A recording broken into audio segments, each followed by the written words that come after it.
मजेदार हिंदी कहानी ठगों से ठगी। काशीपुर में शंकर अपनी विधवा माँ के साथ रहता था। उसका पिता उस इलाके का मशहूर ठग था। उसके कारनामों से काशीपुर के प्रायः सभी लोग अवगत थे।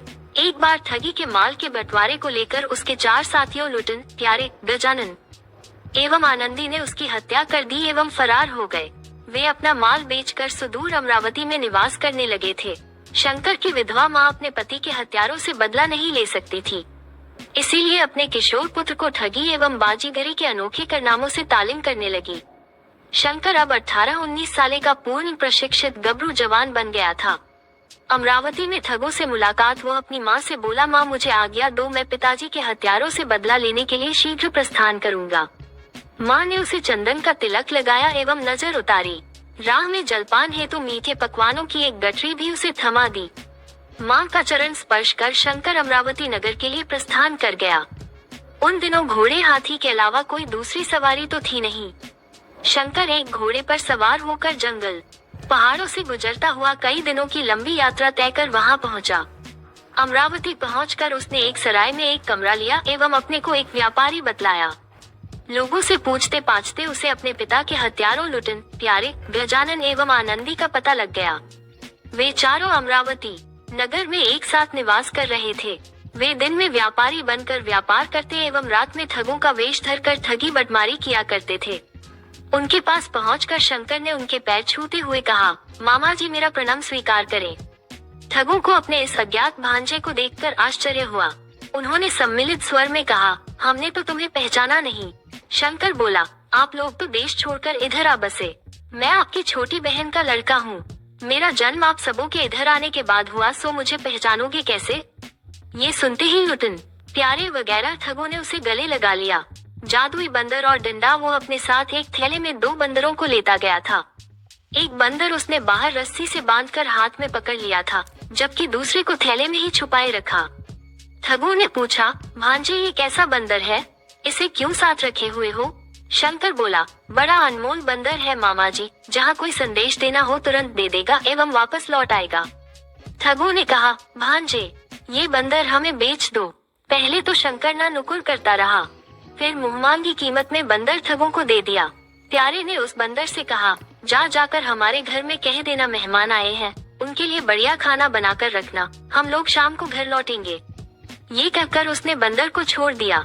वो बंदर भला उनके घर क्यों जाता, वो तो सीधे मुक्त होकर जंगल की ओर भाग गया। कुछ देर बाद शंकर ने ठगों से निगाह बचाकर दूसरा बंदर थैले से निकाल दिया एवं बोला, लो मामा जी, तुम्हारा दूध संदेश देकर लौट आया है, इसे पकड़ो।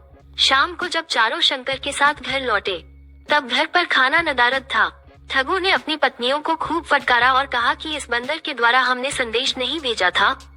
पत्नियां बेचारी डर कर बोली, हो सकता है हम सब काम में व्यस्त थी, इसकी बात ना समझ पाई हो, हमें इस बार माफ कर दो। कुछ दिनों के बाद वे चारों शंकर के साथ नदी में मछली मारने के लिए गए।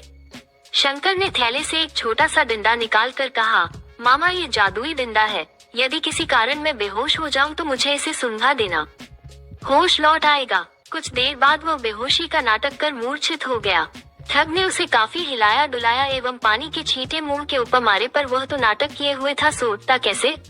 तब ठगों ने उसके बताए हुए डंडे को आजमाया। डंडा नाक से लगते ही वो उठकर बैठ गया। ठगों ने सोचा ये तो सबसे कमाल की चीज है। उन्होंने फिर मुंहमांगी कीमत देकर वो डंडा खरीद लिया। इस बार फिर ठगों ने नदी किनारे से दूसरे बंदर को घर पर खाना बनाने का संदेश देकर भेजा। ये दूसरा बंदर भी उनके हाथ से छूटते ही जंगल की ओर भाग गया। शाम में जब पांचों घर पहुंचे तब भोजन फिर नदारद था। इस बार भूखे ठगों ने अपनी पत्नियों की अच्छी खासी थुकाई की एवं उन्हें मार मार कर बेहोश कर दिया।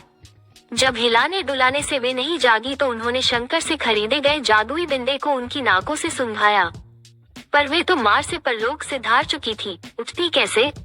ठगों की सजा और शंकर का प्रतिशोध। इधर शंकर मौका देखकर वहां से खिसक गया। अब ठगों को पता चला कि शंकर ने उन्हें खूब उल्लू बनाया। वे उसे ढूंढने लगे। कई दिनों के प्रयास के बाद एक दिन शंकर नदी किनारे उन्हें मिल गया। उन सबों ने उसे पकड़ लिया एवं एक बोरे में बंद कर नदी में फेंक आए। संयोगवश बोरा नदी किनारे जा लगा एवं एक नाविक ने उसे खोलकर शंकर को बचा लिया। कुछ दिनों के बाद बाजार में जब शंकर की निगाहें उन चारों ठगों से मिली तो वे भूत भूत कहकर भागने लगे। शंकर बोला, मामा जी मैं जिंदा हूँ। वो तो जादुई बोरा था, उसमें किसी को बंद कर नदी में डाल दो तब भी वो व्यक्ति डूबेगा नहीं। उन ठगों को उस बोरे के चमत्कार पर पूर्ण विश्वास हो गया। फिर भी इस बार उन्होंने उसकी तुरंत परीक्षा करनी चाहिए। शंकर को उसका दाम चुकाकर वे चारों एक साथ उस बोरे में बैठ गए। शंकर ने उसका मुंह बांधकर उसे नदी की तेज धारा में छोड़ दिया। बोरा नदी की तेज धारा में बह गया और चारों ठगों ने जल समाधि ले ली। इस प्रकार अपने पिता के हत्यारों से बदला लेकर एक मोटी रकम के साथ शंकर काशीपुर लौट आया। कहानी से सीख, सच्चे प्रतिशोध और न्याय के लिए धैर्य, चतुराई और कड़ी मेहनत की आवश्यकता होती है। शंकर की कहानी यह सिखाती है कि बुरे कर्मों ये भी पढ़े।